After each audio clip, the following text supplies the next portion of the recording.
Welcome to the Interrupted Podcast. We are here to cut through the noise of life to give you the tools and knowledge you need to relentlessly pursue a life of truth, integrity, discipline, and adventure.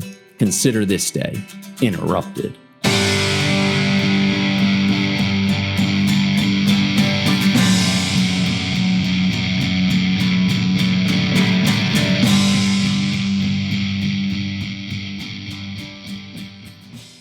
Dave Grossman, welcome to the Interrupted Podcast. I am beyond thrilled that you have graciously come on the show and to speak to our audience, and hopefully what will become a much broader audience, as what I believe we are going to talk about today is going to cut hopefully to the heart and soul of so many Americans as we think about what it means to live in a society that is changing. We're encountering violence. We're encountering a lot of mercy and grace as well as we confront people every day. So thank you, sir, for coming on the show today. Thank you, Steve. My honor. And, I all of these podcasts, and I tell people, it's just Dave, and we're good friends talking to each other and sharing this information. What a neat thing you're doing with the podcast. I always try to take a minute to honor the podcast and the podcast listener up front. I've been retired for 24 years. The great interruption of my life, one interruption was 24 years in the Army, and now I've got 24 years since I've retired. I've hit that point where I got almost as much time out of the Army as an adult that I had in the Army. Yeah, that's something. And I did so much radio. A 5-minute blip. I was on. I do a blip on Larry King. And nobody knows who he is anymore. And all these shows, and they were useless. I mean, I was on 20 minutes and 60 minutes and 20, and a week later, nobody knew and nobody cared. You'd have 5 minutes and they'd cut it and edit it. And that's all there was. But now with the podcast, we've really broken the logjam, and we've bypassed the roadblocks that the networks have. When I was a kid, we had, 3 networks and maybe 1 local newspaper and 5 or 6 national magazines. And if you weren't in that, there was no way anybody could access you. There's just no mechanism. Yeah. But now with the podcast, we can dig in for an hour. And it's a revolution in communication. I honor you for taking the time and the energy to put together this depth of information. And not only will it be of value, but a year from now, 10 years, 100 years from now, people may be tapping back into that podcast. And what was this guy, Allman doing early in his career? What was this guy Grossman doing? Let's capture what they were doing.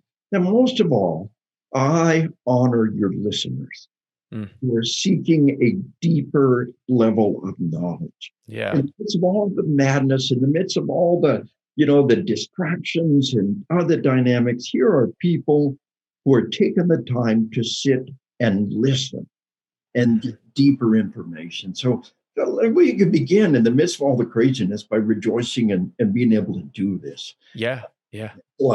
100%. That is right on. And we're getting quite literally expert education just at our fingertips for free through these platforms. And there's entertainment out there too that's enjoyable to listen to, and not to diminish that at all. But the fact that you can go right on your phone or your computer and hear the experiences and the stories of people who have lived exceptional lives, and high-performing people dedicated to a growth mindset to just push the envelope every day. And those are the stories that I want our listeners to hear, to not only be inspired, but practically apply those tactics and take them into society and into their communities and use them, which is it's a phenomenal way to do that. In the 1930s, they had something called the University of the Air. And you would listen to the radio and get a university degree. And it was done by mail. And of course, how about that? I didn't do any good. So in the early 1960s, television, they had the University of the Air. Yeah. and you're going to get a television, a degree over television. And, so it Right. was 1990s. I'm professor of military science at Arkansas State University. I'm on the board of the deans, Uh-huh. the voting board of the deans, and they're spending millions of dollars on this distance learning program. Right. People are going to plug into our classes from all over, and it was wasted. All of Mm. that effort, just understand that none of it until now. And Yeah. what we've done is we've made it on demand. Mm. We load it on the internet, Yeah. and just wrap your mind around the fact. I love that your theme of interruptions. Uh-huh. That we have interrupted the process of human communication. A Yeah. great leap from books to, you could never replace the teacher who looks you in the eyes. We're both educators. You could 100%. never replace the magic of having a human being stand in front of you and talk to you. Right. This technology has brought it as close as it will ever be. Mm-hmm. And so there's the great interruption. We're in the middle of Yeah. this revolution of human learning and dynamics and decentralizing the process, and how fun it is to be in the midst of it. You, me, and the listeners out there to just dive into that as educators, as communicators, and Right as on. law enforcement officers. Absolutely. Absolutely. No, it's really exceptional. So I have to ask, and I love to know before we get into the meat and really dive into some of these topics that are so important. I want to ask, how are you doing? How are you and your wife doing? How are you feeling in this moment in 2021? Thanks for asking. It's been a year of quarantine. Mm-hmm. And we found out that we really do. My wife, my bride of 45 years, we're now in a 46-year of marriage. My high school Congratulations. sweetheart. Yeah. I tell people she was 15, and I just turned 17 when I proposed to her. We are from Arkansas. 2 years later, she married a crazy Army paratrooper. Hmm. And she's been in this ride with me for 45 years. And I love her more than life itself. And that my military career was always gone. Then we retired, and that great interruption, retirement. And we ask ourselves the question, how can we best use the gifts we've been given to do the most good? Mm. And when we asked the question, the Army offered us a couple of pretty neat jobs, but this was there, the teaching, the cop stuff. My first book was out. And we prayed about it, and we went in that direction. It was the right thing to do. And we've been with each other for a year now. And we found out we really do like each other. But about a year, it's starting to get pretty hard. There you go. I want so desperately get back out on the road again, but it's not in the cards yet. Yeah. We're still doing it. But I think it's a good place to begin on the info I'd like to share with you. I kind of prepped for. Yeah. It was just a week or so ago, the Wall Street Journal, a major article by Heather McDonald, who's just one of the great literary people out there, Wall Street Journal, Heather McDonald, about this explosion in homicides that happened in 2020. Mm. First, I want everybody to understand that it didn't start in 2020. This is some data that I've been using in my classes, and we talk about the number of murders in America from 2006 to 2017. And what I like to do is kind of start out here or start out here. Yeah, just take it back a little bit. And start out here and say, okay, well, here was 2006, and we had 17,000 homicides. Yeah. Now stop right there. Medical technology is holding down the murder rate. Mm. Boom, right? The docs are saving lives. And over any period of time, the number of murdered people, the number of dead people completely misrepresents the problem. Is that not intuitively obvious? Do we not immediately get it?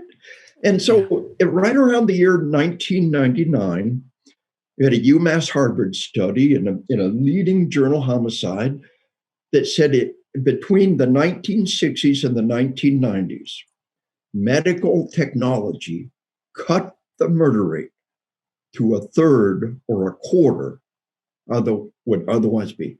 That is, as of the 1990s, if we had 1960s medical technology, the murder rate would be 3 to 4 times greater.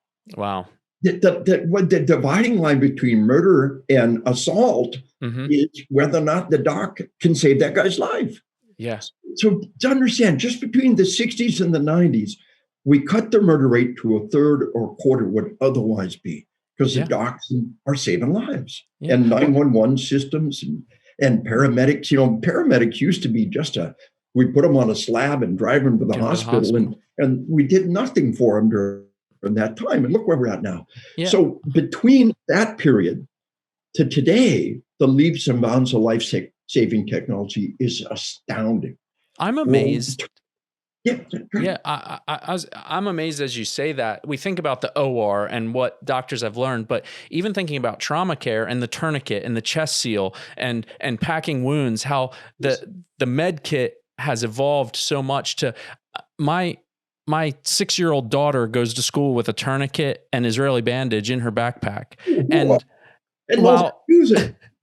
She absolutely, we do drills. We did them at the dinner table the other night. She loves it. It's fun. Yes. But the point is, she may need help to apply that and do it correctly, but she knows what it is. It's a foundation. And what I've seen, and this may be more anecdotal, is that unfortunately in the mass casualty incidents that are happening worldwide, the better the individual can prepare with simple medical technology.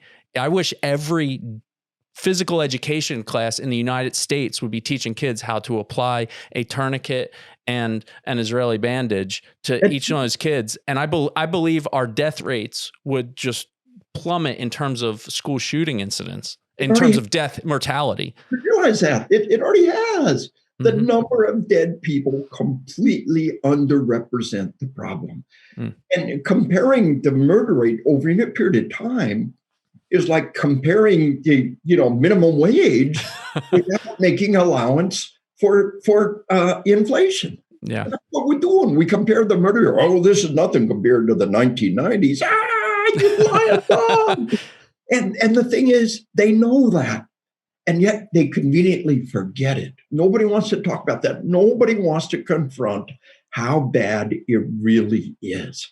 And we got to confront that. Yeah. By the way, on tourniquets, my grandkids have got, I'm a huge fan of the SWAT T. It's a great one. It's intuitive. It's obvious for all you listeners out there.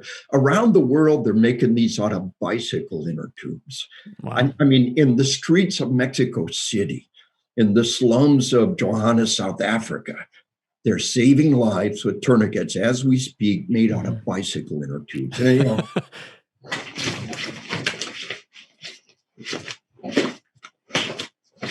That fast, you shut down that quick. Put in your teeth, use 2 hands, shut down the leg. It's very intuitive. It's very simple. Yeah. But just so recognize that. One medical expert told me that tourniquets alone in the last 10 years have probably cut the murder rate in half. Wow. I have my audiences, cops, EMS, fire. How many all carry tourniquets? How many carry tourniquets 10 years ago? Yeah. If a cop slaps on a tourniquet, saves a life, you prevented a murder. So if just 20 to 30 people a day, somewhere with a third of a billion people in America, somewhere in America, 20 to 30 people a day slap on a tourniquet and save a life, we cut the murder rate in half. Wow. So I work with FDNY, Fire Department in New York, several times a year. Their EMS folks tell me 20 to 30 times a day in New York City alone, we're slapping on tourniquets and saving lives. Yeah. So it's much, much worse than it looks. And what that means is the world needs what you've got to give more than ever.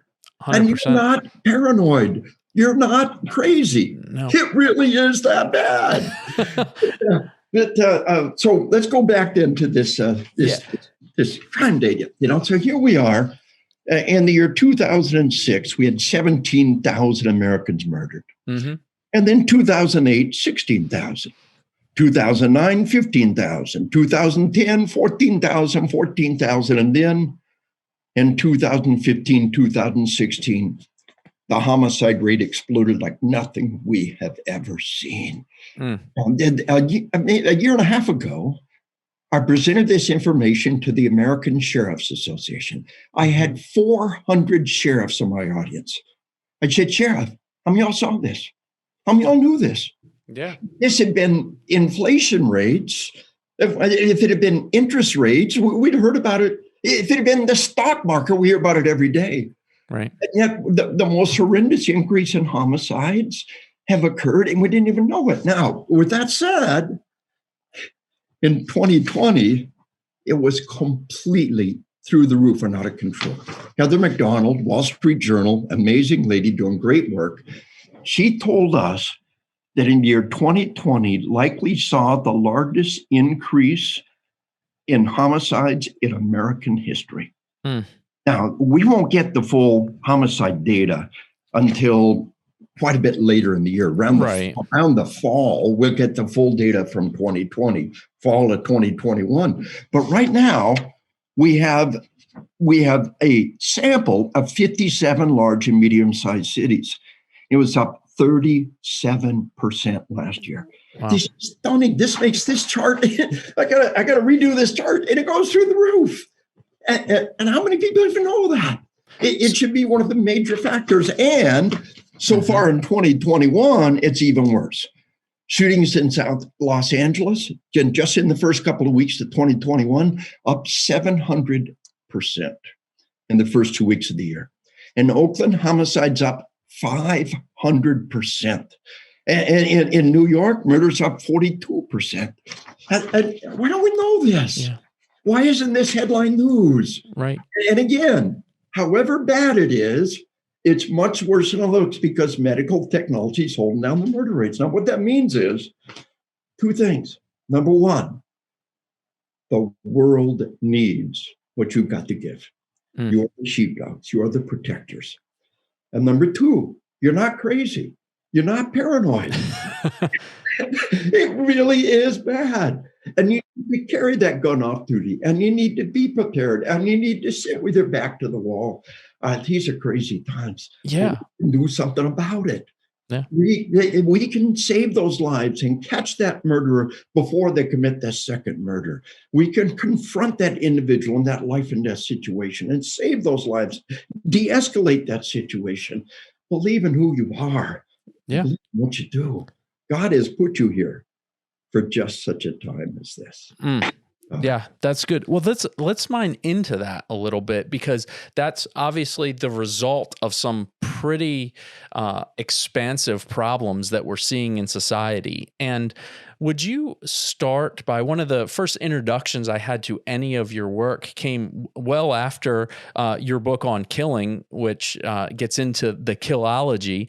And would you first lay out, I believe the audience, specifically after this, when they dive into your work, like I know they will, would you talk about the sheepdog? And you mentioned that already, and I know so many listeners are already familiar with it and have heard it, but would you lay it out for our new listeners that that's a new illustration of understanding of the roles that we take in society? You know, the law enforcement has been under attack. One of the Heather McDonald articles said the attack of law enforcement, the empowering of criminals, is a major part of this equation. And it really began in the 1930s, right up to the early 60s. Hollywood operated by a code. And they said, we know the stories we tell will have an impact on society. And we know we have a responsibility to tell good stories that will have a good impact. So it had a code. And part of the code was law enforcement overall will not be represented as evil. That law enforcement will be the good guys. And that those who uphold law and order are put in a positive light. Yeah. And then about the 1960s, it began to change. And now I say I grew up with Marshall Dillon, Gunsmoke. I had the lunchbox, baby. Sergeant Yeah. Friday, just the facts, man. And today they're growing up with Breaking Bad and Sons of Anarchy and Sopranos and whatever sick shows on now. Hmm. I cannot overstate the harm that was done when children watched TV and movies and cops were evil. Hmm. And Denzel Washington in Training Day. Denzel's a bad cop. Training Day, I seen him. Denzel's a bad cop. They're all bad. Yeah. And I cannot overstate the harm that was done when they Wow. were children and they saw cops being evil. It Hmm. was real to them. How could anybody think if we got rid of cops that would improve the situation? How could any rational person think that? Empty all the prisons, empty all the jails, turn off all the laws, get rid of the cops. It's insane. Yeah. That began when they were children. All right, so we've got this dynamic of the sheep, the wolf, and the sheepdog. Hmm. The thing to understand is the wolf really wants to convince the sheep that the sheepdog is the bad guy. Right? So understand that most of the world out there is not even capable of violence.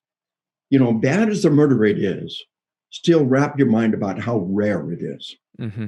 People point some horrible crime and say, "Oh, that proves that mankind is a killer." No, don't take that 1 in a million terrible crime. You explain to me the 99.9% of our citizens will go a lifetime, never kill anybody or even seriously attempt to. Yeah. Divorce, infidelity, layoff, traffic accidents. In a lifetime of provocation, less than 1 in 1,000 citizens will even seriously attempt to take a human life. Explain that. Yeah. Inside most healthy citizens is this powerful resistance to killing our own kind. And there's all kinds of social, biological dynamics. And my first book on killing, Yeah. 1995, translated into 8 languages, Marine Corps commandants required reading. Google Scholar said it's been cited in over 2,900 scholarly works, one of the great Wow. scholarly works of our time. And it points out that resistance. Now, sheepdogs have learned through training and through their predisposition to overcome that resistance. Yeah. Sociopaths don't have that resistance. And just as military and law enforcement training can make killing a conditioned response under the right circumstance, when it's a true deadly force situation, we respond with deadly force without conscious thought. Hmm. And oh, by the way, television, movies, and especially video games are doing the same thing to our children. Hmm. So that sheep, the wolf, the sheepdog dynamic, the thing to understand is the sheep dread the day when the wolf appears. To a certain degree, Hmm. at one level, the sheepdog lives for that day. Now, we don't want bad things to happen, but when we hear about some terrible thing, a little part of us says, "I wish I was there. Maybe I could have made a difference. Right. Maybe I could have used my tools and used my gift to save those lives and confront that evil." So that's almost one of the defining dynamics between the sheep and the sheepdog. If there's a Yeah. little voice inside that says, "I wish I could have been there." Yeah. I don't want those sheep to have to stand there. I want to be the one. Yes. And there's nothing wrong with that. Hmm. Now, to get an angle on this now, in my book, there's a whole section on atrocity. Yeah. And I quote from a book called The Rape of Nanking, about the horrible atrocities committed by the Japanese and China early in the war. I quote from some of the books that give some of the most horrendous representations of Nazi atrocities. And I Hmm. was interviewed quite a while back by a lady, and she said, "Well, Iris Chang, the lady who wrote The Rape of Nanking, killed herself. And the guy that wrote this book that you quote killed himself. And another guy that wrote a book about Nazi atrocities killed himself." Yeah. So why are these people writing these incredible in-depth studies on evil and then be destroyed by it. Hmm. And you're not. And I said, I'm a sheepdog. And they were sheep. And God bless them. You know, they're scholars. They're beautiful, gentle creatures, and they have devoted themselves to studying evil. And at the end, they were destroyed by it. Yeah. Because when faced with evil, they have no mechanism to respond. Yeah. You know, a friend of mine is Phil Chalmers, does a great deal on homicides and teen homicides. And he has a lot of crime scene photos. And civilians will walk away with PTSD. Yeah. I mean, it's gut-wrenching. Families murdered and the photographs of the murdered children in their beds. And yeah, I walked away from that saying, I will never be without my gun. It's trite, it's trivial, but faced with that evil, there's something I can do. Yeah. Oh, it's framing it in a perspective that you can actually do something with it. Now, how? And we could do a whole podcast just on this, but the sheepdog, the person that chooses to stand there and say, I can do something, and in so many cases every day are doing something, that doesn't change the fact that they still have a similar DNA to the sheep and have to go on living with what they chose to confront and engage in. And you know, that's my second book. Combat came out in 2002. Been required reading and Marine Corps commandants required reading throughout the war. Issued, last I heard, in the DEA Academy, Marshall's Academy. Required reading in hundreds of academies worldwide. Yeah. But how the mind responds to life and death events, slow motion time, auditory exclusion. How could we have had 500 years of gunpowder combat and not let people know, by the way, the shots will get muted? Yeah. How have we done this? So that's what armed combat's about, how the body responds and how not to get PTSD. Yeah. To be forewarned and forearmed and how to live with this. Both of these are about how to live with what we have to do.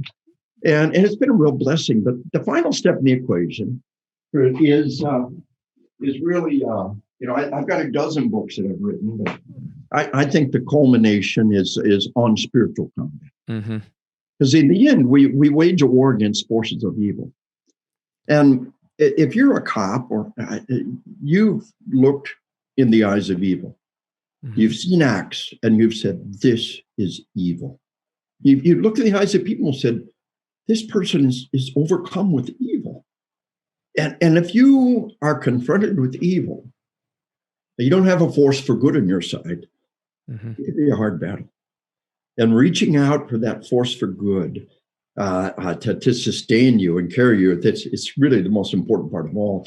Faith is a key component in resiliency. And you and I both, I think, would recommend that as a component in your resiliency toolbox. And I think this book on spiritual combat is the best job I can do of providing that. And that, as I walked through it with my copy that I now have all marked up, is designed in a way that you can use it right along with on combat, and the chapters align and you can see both perspectives as well, which is very informative. And I know to some the listeners out there, a lot of this we're looking at it from a 30,000 foot view, and there's so much detail that we don't necessarily have the ability in this moment to dive into. But these are tools and resources that are constantly we're trying to get into the hands of people that have been extremely informative in my life, and I know in others in terms of how we use tools. But when we think about violence, something that comes to mind as I try and understand the violence that is happening in communities all over the world, but we'll say even here in the United States every day, it's happening. Are we living in more violent times than, say, 500 years ago or 1,000 years ago, when you know, even back when we think of gladiators and the atrocities?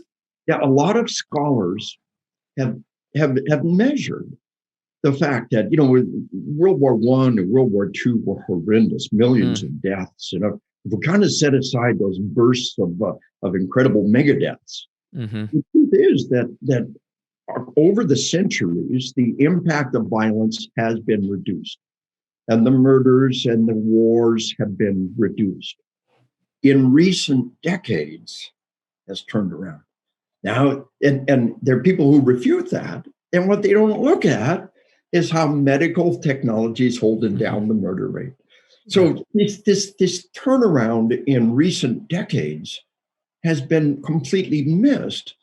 And again, there's this cultural blind spot. We don't want to see how bad it is. We got all this progress, human progress, democracy. They say that no nation with McDonald's has ever gone to war with another nation with McDonald's. It's kind of true. We've got this common denominator of democracy, a republic like ours, if you will. And with very few exceptions, it's held true. But internally, this explosion in recent decades and then the last couple of years is horrendous, like nothing we've ever seen before. And people don't want to talk about it then. Again, my book, Assassination Generation, for those of you out there that want more information about that, outlines it in great detail. Yeah. Understand that there has been an enormous positive trend. But what's happened in these last couple of decades, since and really since the 1960s, if we do an accurate assessment of the problem, we've begun to take a turn downward. And they look at the murder rate and they say, oh, yeah, we had a blip in 2015 and 16. And yeah, okay, we had a lot bad year last year, but compared to the 1990s, you lying dog. Yeah. Compared to the 1990s, compared to the 1960s, you can't make those comparisons. So the point is, yes, there's been enormous progress as a species, and all of it has begun to turn around, starting in the 1960s. Horrendous, starting in just the last couple of years and the last few years, in 2020. And the problem is they're going to blame the whole 2020 thing on the pandemic. It goes much deeper than that. It goes much further. But one important point, I had an article that was picked up by a couple of people talking about how masks empower violence. Look up Grossman, mask can be murder. Okay. And, there's a reason why they put a blindfold over the guy who killed the firing squad. They're not doing that for him. They're doing that to empower the people who are going to kill him. If we put a mask, Israeli research says that if you're kidnapped and your captors blindfold you or put a hood over you, you're far more likely to be killed by your captors. He said, well, I can't identify them. I'm not a threat to them. I'm more likely to live. No, that's not what's keeping you alive. What's preventing them from killing you is looking in the face of another human being and snuffing your life out. When they can hide that face, they can empower violence. Yeah. And there's a reason why the headsman, and the hangman wear a mask, because it creates a sense of anonymity. So the mask enhances the victim's dehumanization that is necessary to empower killing. Yeah. And the mask creates, we know that online, people will say things and do things they would never do face to face. Absolutely. And wearing a mask creates that same sense of anonymity. So I believe one of the factors that made 2020, it just kicked everything into overdrive. It was the afterburners kick into the jet, was everybody's wearing masks. And the dehumanization. Now, don't cop a pity party and give up. We've got to overcome that barrier. And what I teach my classes now is we've got to talk with our hands. When I do podcasts, when I do interviews, I tell them, don't just make me a talking head, zoom out. I need to talk with my hands. Yeah. An Italian, they say if you tie his hands, he can't talk, You tie their hands and they can't talk. Whole body experience. Yeah. So thumbs up. Start using that thumbs up. They can't see your face. Yeah. They can't see that smile. Give them that thumbs up. Why is human on human violence so much worse than a tragedy? Yeah, that's not an act of evil, a tragedy. Why is that so much worse, and why do we have such deeper scars from human on human violence? That's such a great point, because everybody dies. Mhm. People die every day of disease and old age that modify our behavior. But one serial killer, one serial rapist can paralyze an entire city. Oh, yeah. Well, this not only is murder hard to do, when it does happen, its impact is profound. It's an aberration. It's not right. It destroys and erodes our sense of the rightness of the world. And so understand that a couple of horrendous murderous deaths can do more harm to our civilization than death by disease could ever do. Yeah. And so just recognize that dynamic of the equation. And let me give you an angle. We talked about churches and church Yeah. safety. People say, well, don't you think God will protect you? Won't God protect you from fire? You have a fire exit sign. You have a fire sprinkler system. Well, Yeah. show us your faith. Throw away that fire exit sign. Turn off the fire sprinkler. Show us your faith. God will protect you from fire. That's not how it works. Yeah. God gave you the tools and the brains to protect yourself from fire. If you don't use those things, and by the way, nobody has been killed in America by a church fire in over 50 years. Wow. That every year, more people are killed by violence on faith-based property than are killed in schools. And if you can have that fire exit sign, then you can prepare for violence. One of the things I teach, talk about interrupting. I love your theme of interrupting. I appreciate that. I've interrupted the way they pray. We tell our church security teams, pray with your head up and your eyes open. There's nothing in the Bible that says you got to close your eyes and bow your head to prayer. When we do these sessions, I hold up a 200-year-old painting of George Washington at prayer at Valley Forge. Uh-huh. I said, and here we have a genuine photograph of George Washington in prayer. Okay. Maybe it's not a photograph. It's a 200-year-old painting. And never in a million years would they imagine George with his eyes closed and his head bowed. That's completely a 20th century thing. And I think it came from the evangelical movement. Everybody with your head bowed and your eyes closed in the privacy of your own heart. Raise your hand. Yeah. It's an effective tool. But the idea that we got to bow our head and close our eyes to pray, when Gideon selected his 300 from the host of Israel, he selected the ones that had their head up and get their eyes on the horizon, brought the water to their mouth.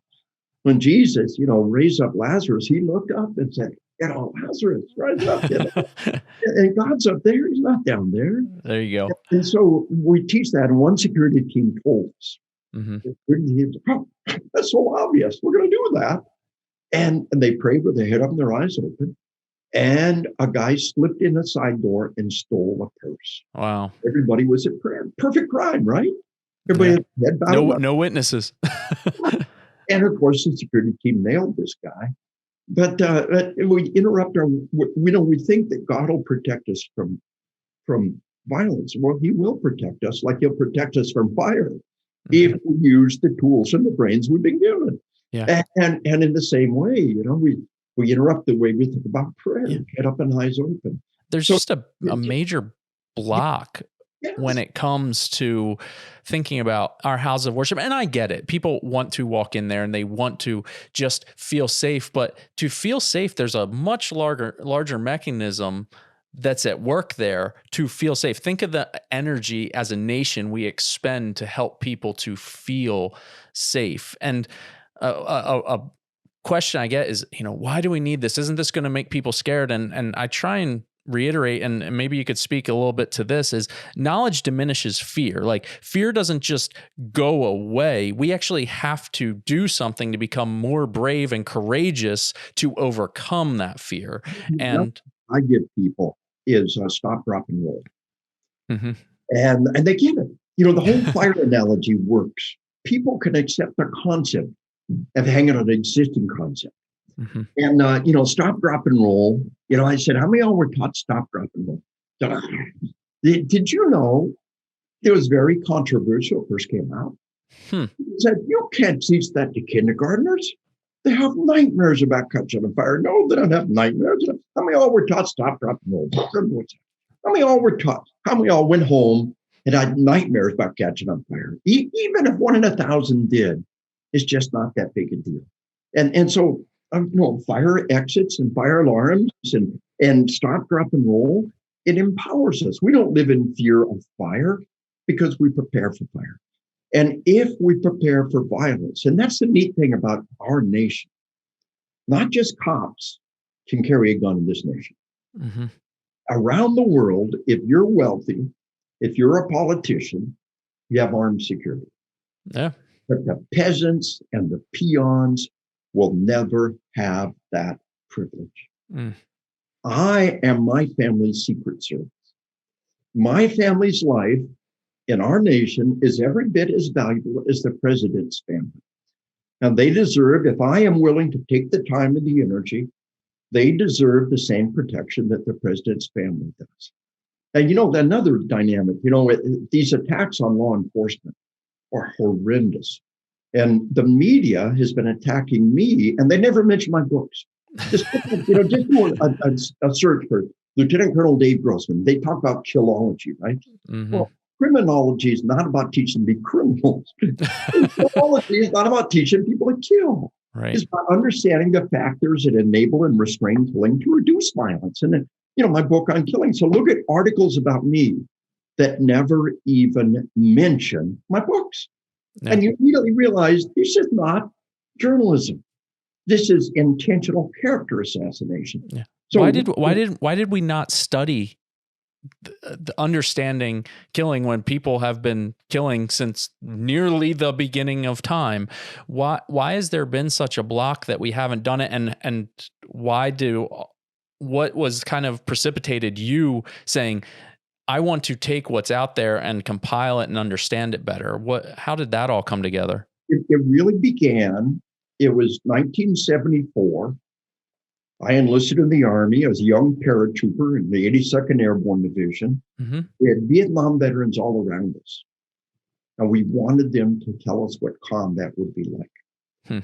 We had all the shots you needed to go anywhere in the world all the time.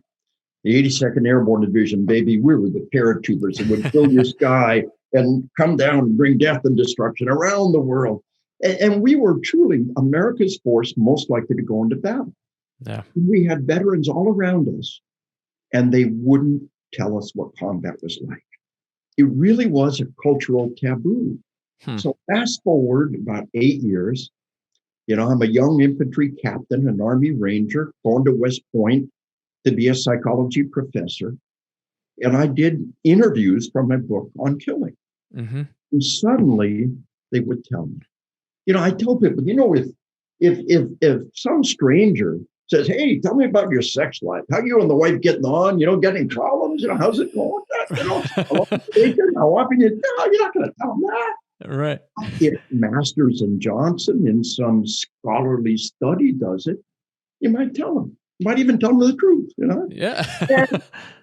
and so what I did was I did to killing, what sexology did to sex. I made it a scholarly topic, and people would tell me, and we created the book, and it really has been one of the great scholarly works of our time. But it all began with that dynamic of wanting to know what it's like. And then as we dug in, you can't help but look at that resistance. The big thing is why people don't kill, why it's not more often, and that resistance, how we overcome that resistance. And by the way, how TV, movie, and especially video games doing the same thing with our kids. But let me go back to that. Now, if you go to my Facebook page or on my LinkedIn page, Lieutenant Colonel Dave Grossman, on LinkedIn, I put some of those emails that we got from these sickos, just the most horrendous, twisted, sick thing that anybody could say to you. Mm-hmm. And you look at those, and you can't look at those without being a little disturbed. So here's the key. I can't control what those people did, but I can control how I respond. Now, that's important. The one thing in the universe you can control is yourself. If you give way to bitterness or cynicism or complacency or denial, that's the one thing you can control. And you've given the world a victory of their own hand. You know what I do? And I start saying this now, it enrages these people. I get one of those attacks or one of those negative things. I've got some sodas. I really keep myself pretty good shape, but I got some sodas that I like, and a couple of times a month I'll have one of those. And I Uh-huh. got some candies that I might have a couple of times a week. When I get one of those, I get extra scoop of ice cream, baby. All in. Candy. Yeah. And, and that enrages them. And that's cool. I can't control them doing these evil things. Right. But I can say, I just earned an extra scoop of ice cream. I'm gonna have a piece of candy. And so do you understand? We can take what they meant for evil, turn it into good. Yeah. And of course, in prayer, working through God, we can take what they meant for evil and turn it for good and have confidence in that long-term dynamic, Yeah. And that's such a key role in when we're talking about resiliency and turning to our faith and understanding that those foundations are what we need to turn to, not only to professionals, but our faith community and finding a voice to speak about these things. And I mean, every day, every first responder from our ER nurses, our doctors, our law enforcement, firefighters. I mean, we are experiencing traumatic events and being able to address them. How do you know when it becomes what is termed more of a disorder and you go into this long I don't want to diminish it by calling it like a rabbit hole or something, but it becomes worse. It's something that we're not able to manage anymore. And can we heal from that? Yes, yes. We're really good at treating PTSD. And we use the term post-traumatic stress disorder Mm-hmm. far too lightly. Post-traumatic stress is like being overweight. Okay. Post-traumatic stress disorder is like being obese. It's Hmm. debilitating. But even then, we're pretty good at treating it. And just recognize the fact, we got this idea that, the veterans are all committing suicide. 22 veterans a day take their life. But the word veteran and combat veteran are two different things. Hmm. Anybody who's ever served in the armed forces is a veteran. And most of those 22 people a day taking their life are 70, 80, 90-year-old men. You didn't know that. And all of a sudden it becomes obvious. And there is a problem with suicides Yeah. and veteran suicides. And it's not to be taken lightly. But the idea that they're all suicidal and homicidal and PTSD-riddled nutcases, when the truth is just the opposite. Most people are made stronger by combat. We have what we call post-traumatic growth. Hmm. So it's really, let's make that a topic for maybe another show. Yeah. We'll Yeah. dive into PTSD. We'll talk about what it is not, how it evolves, how we can prevent it. Yeah. But But what there is hope really there. yes, you were darn good at treating it. I use the example of Marcus Luttrell, lone survivor, Yeah. who I was able to work with before and after the incident. And we'll talk about that in more detail in another one. I like that. What I'd like to do is wrap up this podcast and Yeah. have about 20 minutes or so, a good time, focused on one thing. Hmm. That great interruption that happens in every day, sleep. And how this deluge of intrusive technology is destroying our sleep. And it's Yeah. a key factor in suicides. Some of the military research tells us that a sleep-deprived soldier is 5 times more likely to take their life. Sleep deprivation is one of the greatest predictors of suicide. Now, teen suicides have exploded. I had 3 teenage boys. Now I've got teenage grandchildren. But I had 3 teenage boys. At that point in time, the number one killer of our kids was traffic accidents. And it should be the number one concern. And I made sure they wore their seatbelt, they had good training, and when they all got cars, I didn't have a lot of financial resources, but I made sure they had cars with airbags, and 2 out of 3 tested those airbags, yeah. But nobody told me the most important thing I could give my kids is a good night's sleep before they get behind the wheel. Yeah. Sleep deprivation, the 2 of the 3 major killers of our kids, that all exploded. Traffic deaths worldwide have exploded. Decade after decade, we brought traffic deaths down. Airbags, seatbelts, medical technology. And now, worldwide, in recent decades, traffic deaths are back up again. That is the new factor worldwide, this worldwide epidemic of sleep deprivation. And again, you should be scared sick about the possibility of suicide in your child. They call them teenagers, 10, 11, 12-year-old. Teenage girls' suicide rate has tripled per capita in just the last decade in America. Mm. And the new factor is sleep deprivation.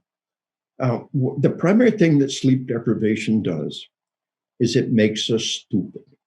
We have errors in judgment. 18 hours without sleep and your impaired judgment equal to 0.08 legally drunk. 24 hours without sleep and your impaired judgment equal to 0.10 above legally drunk. 2 nights without sleep and you are psychotic. Any graduate of Army Ranger School will tell you about hallucinations on the 3rd day without sleep. And we're in the middle of this epidemic of sleep deprivation. Now, there are people who work all day long, and then they play video games all night long. And the games are designed to be addictive, impossible to turn off. We'll talk more about that. Yeah. But then they stagger to work, and they got to stay at work at, flipping burgers or whatever they're doing. And then they stagger home that night, and then they play video games all night. Now, adults are playing these games until they die. Adults are wearing diapers when they play the games, mess themselves and wet themselves with that because they can't interrupt the game. This is how addictive these games are. They're designed to put us into a flow state. And suddenly, we've all been there. Suddenly, it's 4 o'clock in the morning. And where'd it go? Where the last 6 hours went. And you got to be to work in 2 hours. Yeah. And so here's this person who's played video games, this hyper addictive, brand new video game, 2 nights in a row. And I will tell you, on that 3rd day, they are psychotic. They will hear things and see things that are not there. And most of us had driven home at night with our head bobbing, knowing that we have done something profoundly stupid. But the primary thing is not nodding off at the wheel. It's errors of judgment. It's like being drunk. Alcohol and suicide have always been related. Alcohol creates impaired judgment. You make a bad decision, and you get a chance to rethink it, taking your life. But the most pervasive form of impaired judgment is sleep deprivation. So I had a cop come up to me during a break in one of my presentations. He said, I had a good girl. He said she was an A student. She said, Dad, it's embarrassing. You don't have to take my cell phone every night. You can trust me. He said, I trust her. I let her keep her cell phone.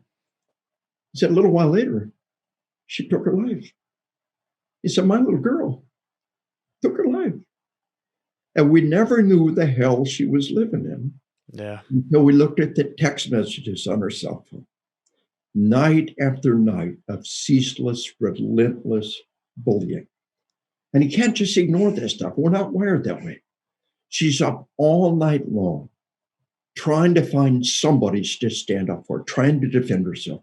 He says, I understood my little girl was bullied to death. What I didn't understand until now, she was sleep deprived, bullied and tormented to death in front of my eyes, and I let it happen. He says, I can't ignore that text message in the middle of the night. How can we expect our children to? Yeah, take that phone. One thing on earth I could have done for my little girl was take her phone every night, let her turn off all the bad stuff in this world. So as parents, now 3 major killers have exploded. Traffic deaths, suicides, and sleep deprivation are key factors, both of those. And by the way, those are the 2 major killers of our cops. And drug overdoses, especially opiates. Yeah. Where did the opiate epidemic come from? Prescription opiates have always been there. Why are they suddenly the drug of choice? Sleep deprivation creates chronic pain. Along with an epidemic of sleep deprivation is an epidemic of chronic pain. Doc, I heard all the time. Keep numbing it. Yeah. Give me a pill to fix it. You don't need a pill, you need more sleep. And what happens is the muscles and tendons never get a chance to fully relax. And so you get chronic pain and caffeine abuse. Caffeine abuse stops us from getting deep cycle sleep. Oh, caffeine doesn't bother my sleep. Then why are you taking it? Yeah. It might But be a level of addiction there, what dependency. caffeine does is prevent you from getting good sleep. It creates chronic pain. So the three things most likely to kill your kid, the three things most likely to kill you as a cop are traffic deaths, suicide, and drug overdoses. And the three things you can do as a cop, as a parent, as a citizen, Mm-hmm. is to take charge of your sleep. That great interruption in the middle of every day. Sleep is the little vacation that waits at the end of every day. Hmm. Guard your sleep, protect your sleep. And there's a couple of things I need you to understand. Sleep is a biological blind spot. Our bodies don't know how to make us get enough sleep because it always happened naturally. Our bodies are pretty good at getting air food. Ever think how good the body is to get the right amount of food? How much extra food would a kid have to eat to put on 1 extra pound a month? If a kid puts on 1 extra pound a month, by the time he's 10, he's 120 pounds overweight. Mm. As we get older, it gets harder. Yeah. But the body's good at getting air, food, water. The body doesn't know how to make us get enough sleep because it always happened naturally. It got dark every night without fail. For untold thousands of years, it got dark. And there was nothing to do. There weren't electric lights, there weren't television, there weren't video games. And you had a little talking, had a little sex, you went to sleep. And now what's happened is we have this intrusive technology, and we've got to guard our sleep and protect our sleep and our children's sleep. Now, what that means is you have got to start cutting off caffeine shortly after lunch. Caffeine stops us from getting deep cycle sleep.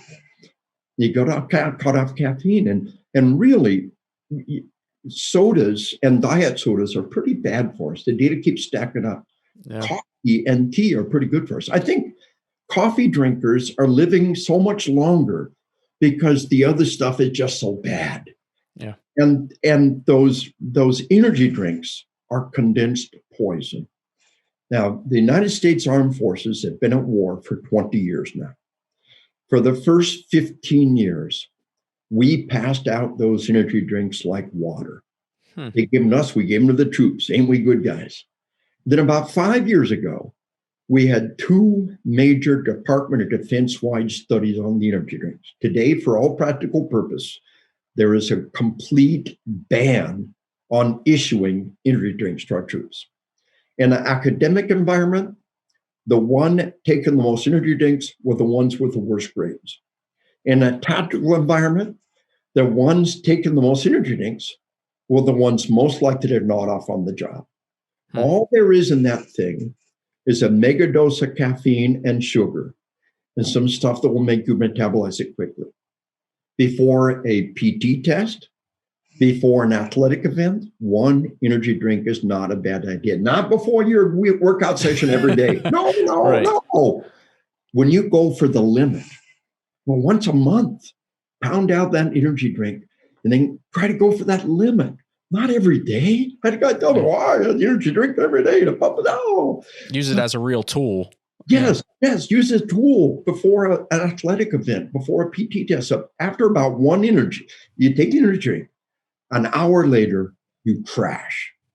And the second one does no good whatsoever, feels good for 10 minutes, and you crash even harder. All you're doing is building up an addiction.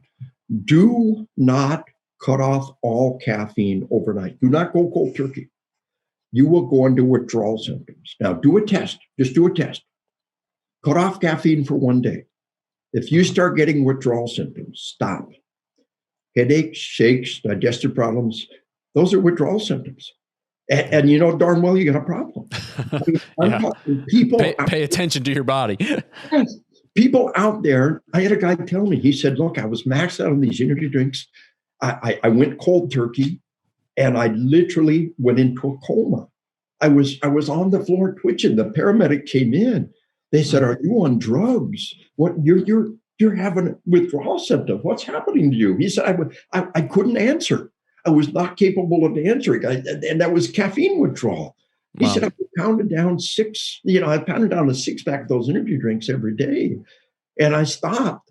And what happened to my body is living proof. So a couple of cups of coffee at breakfast, a couple of cups of coffee at lunch or tea, switch to decaf after lunch, have all you want. So caffeine management, sleep in a totally dark room. Teach yourself to sleep with a sleep mask. Hmm. In the military, we pass out the sleep mask to the troops by the fistful. And we pass out the cheap ones. I like the better quality. My There you go. grandson just went to college, and I sent him off with a couple of different sleep masks, and he uses them every night. And he's working a job, and he's doing some Grubhub stuff to get some money, and he's There you going go. to school. But when he sleeps, he guards his sleep, he fences his sleep, or protects his sleep. He makes the room as dark as he can, and he wears a sleep mask. Teach your children to sleep in the dark. Mm. Babies are sloshing with melatonin. Babies can sleep anywhere. As we get older and older, the body produces less and less melatonin. By the time we become teenagers, it becomes very important to sleep in a truly dark room. So what do? It's Friday night. They play video games all night long. They sleep all day long. The sun's coming in the window, and they're getting bad quality sleep. That's what we got to prevent in ourselves and our kids. So make a truly dark room. Use caffeine appropriately and guard your sleep time. Fence your time. I think as we get older, a little melatonin, the body's producing less and less. As we get older and older, I think a little baby dose of melatonin can go a long way, help us get quality sleep and get us on our sleep schedule. As cops, when you do shift work, the shift changes. Then your little melatonin, your coffee when you wake up, your coffee at lunch, then switch Right. it off. Take your little melatonin, go back to sleep, and get yourself back on cycle. But manage your sleep, guard your sleep, protect your sleep. And one of the things that I tell everybody, kind of the culminating dynamic, is never touch the snooze alarm again. Oh, I like that. Yeah, That's a tough one, though. it is.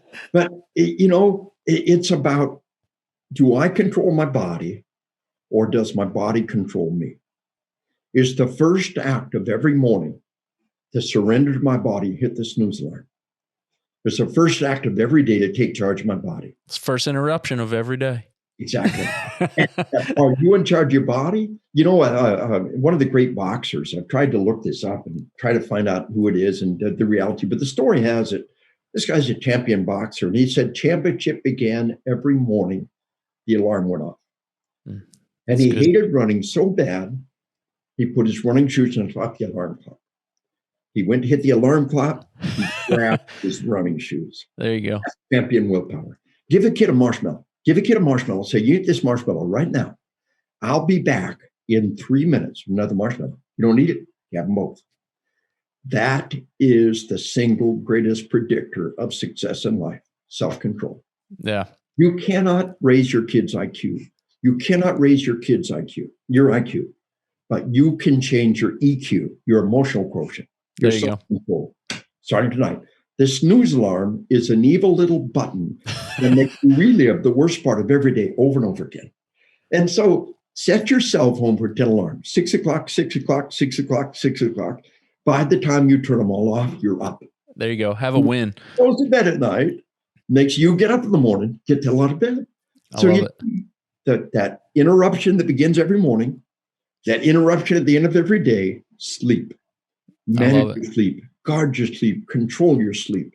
And the video games right now, 200 million people online playing video games. We do this, and 0.05% say, oh, we're done with the game. So they never do that again. They are computer tracking every single one of those. They know what makes somebody turn the game off. They know what makes a game impossible to turn off. It's old timers out there, remember Tetris. They could Tetris on steroids with crack. And each generation of video games becomes more addictive. Your children cannot resist those games. Your children cannot turn those things off. It puts them in a hyperactive state. You've got to limit the time and limit the ratings. The big game out there right now is Fortnite. Mm-hmm. It's a T rating, 13 above only. You would never know that from the game. If your kid's under 13, say the people who made the game you should not be playing that game. But just limit their time to no more than a half an hour. No gaming over the weekends. And what we did with our grandkids, we said, look, we made you turn off the game and look how you're acting. That's not you. That's the game doing that. Yeah. And we don't like who you are when you play that game. Yeah. And have the wherewithal and to see those things. Become self-aware. So if the great interruption in every day, sleep is that little vacation. Look forward to sleep. Guard your sleep. Again, sleep in a totally dark room. Teach yourself to sleep with a sleep mask on. That's a good word. And don't press that snooze alarm. Right? You can't think intelligently, and you will begin to rock your world strong tonight. Now, there's one thing in your virtue you can control. It's yourself, right? There you go. You can't control what the world is doing. You can't control what other people are doing. You can't control what your spouse is doing and saying. The only thing in your virtue you can control is yourself. If you give way to bitterness or cynicism or complacency, that's the one thing you can control. And you've given the world a figure with your own hand. So here's what you can control starting tonight. Sleep in a totally dark room. Cut off caffeine shortly after lunch. Go online and order a sleep mask. Find the one you like best that works for you. Train yourself to sleep with that mask. Your body will say, oh, I got the mask on. Time to sleep. And set your cell phone for 10 alarms. The first act of every day is not to hit the snooze alarm and surrender to your body. The first act of every day is take charge of your body. There you go. People listen to the podcast. Starting tonight, you can rock your world. And when it comes to your children, and by the way, research tells us that video games are responsible for 15% of all divorces in America. At least 15%. The spouse says, what's more important, that game or your family? And 15% say, oh, the game. So what I tell people is this: there's nothing wrong with adults playing any game. Block out an hour. Ding, the timer goes off. Use your Steely Warrior discipline, save the game, move on. Self-control. I play a bigger, massive, metamorphic, online orgasmic game. You can't do anything an hour or two a night. Okay. Decide now what's important. Is your vow of marriage important? Is your family important? Is your oath as a peace officer important? Are your kids important? Is your job important? Is your health important? Is that game important? Decide now. That game is what's really important. It's cool. Quit your job right now. Move in your parents' basement. Draw unemployment. Buy a giant economy-sized bag of Cheetos. Play video games all night long. Millions of people are doing that. But you want to uphold your responsibility as a spouse, as a parent, as a cop, as a citizen. You got to get those games under control. Yeah. I'll say this to 100 cops, 100 military, and I'll see a bunch of them look at me like a deer in the headlights. Say, whoa, man. Stop speaking that truth. Yeah. Talking straight to me. Nobody ever told you this. It was a social blind, it's a biological blind spot. It's a social blind spot, but now you know, and you cannot deny it. You know I'm right. You got to get that under control. Yeah. Oh, man. Kids are for yourself. There's where we make a difference right now. Oh, 100%. Man, that's a good word that needed to be heard. Would you just, before we go, speak to those high schoolers that are thinking about entering these first responder careers, whether it's the law enforcement or the firefighters? And would you also, if I could ask just an extra moment of your time, to speak to those officers that are right now in an academy somewhere in the nation, and between the media and the political environment, there's so much going on. And would you just exhort them for a moment and give them a word for what they're about to encounter and embark on? You know, I just heard about a guy who was a medical doctor who quit to be a cop because he felt like he could do greater good in that profession. I just heard about a guy who was an elementary school teacher to be a cop because he felt like he could use his gifts. As things get bad, as we see these murder rates explode, as we see the breakdown of our society, as we crime explode, every one of you has to say, what can I do to make the world a better place? What can I do for my children, my family, my nation, my way of life? My answer is be a hero, be a hero, be a sheepdog, be a cop. We need you. We desperately need you. And the crazy part is, the worse it gets, the more the right people are drawn to that job for the right reasons. There you go. Believe in who you are. Believe in what you do. And the worse it gets, the more determined we are to walk out the door. What's the one thing in the universe we can control? It's ourselves. And when the bad stuff happens, you get extra slice of ice cream. Hey, it gets face. Something to look forward to, man. No, I appreciate you saying that. And hey, I did hear, and maybe it was on a show you were on, I heard it a little nasty room. Maybe there's a hunting book coming out. Is that? I saw some of your podcasts were about hunters too. So we have the Interrupted Outdoors and a series all about it, and talking about ethics, asking big questions about hunting and what it means, compassion, how we deal with it. I just, if that's true, if there is a book coming down the pike, and about how hunting is, the money for ecology is coming from hunters. Well, give the example. There's 2 nations in Africa. One of them has banned all hunting. They said hunting's happening. Poachers and bushwhackers and the animals being slaughtered. Your ban on hunting has done great harm. Yeah. And then you got the Botswana model, where they said everything in a 10-mile radius of that village belongs to the village. And that crazy American who will pay $25,000 to come and shoot that lion, who's a year away from dying of old age anyway. And by the way, death of old age in nature is a slow, hideous, horrible death. Violent, that crazy American is what's saving that village and bringing the money and paying for the guards to protect their elephants and to protect their animals. Death by old age in nature is a horrible, hideous death. Wait until they're a year away from dying of old age. Give them a clean, quick death. Bring that money to that village. Protect that herd. Protect that ecology. Yeah. The money is flowing in. There's a method. And we talk about, and this is crazy, we talk about the link between survival and sex. We talk about how after a life and death event, people have and victims of violent crime and cops, EMS, and fire, will go back and have some really intense sex, and it scares them. And it's okay. It's normal. It's a biological dynamic, fight or flight, feed and breed.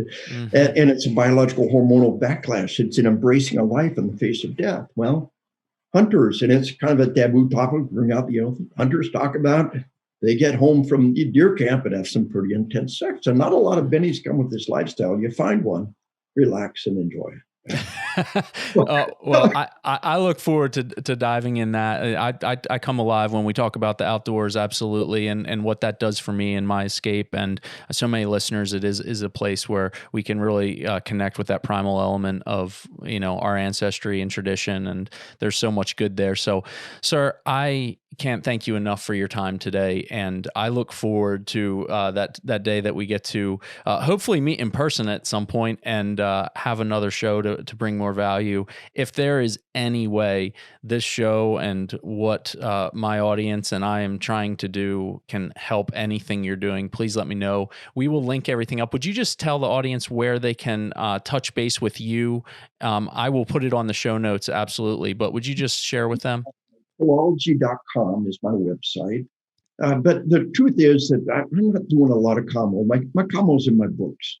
But on LinkedIn gives you a little more freedom. We talk about our gun business. My son and I have a gun business. We got half a dozen patents. Some neat things are happening. On Facebook, you talk about guns, they're going to shut you down. True. Yep.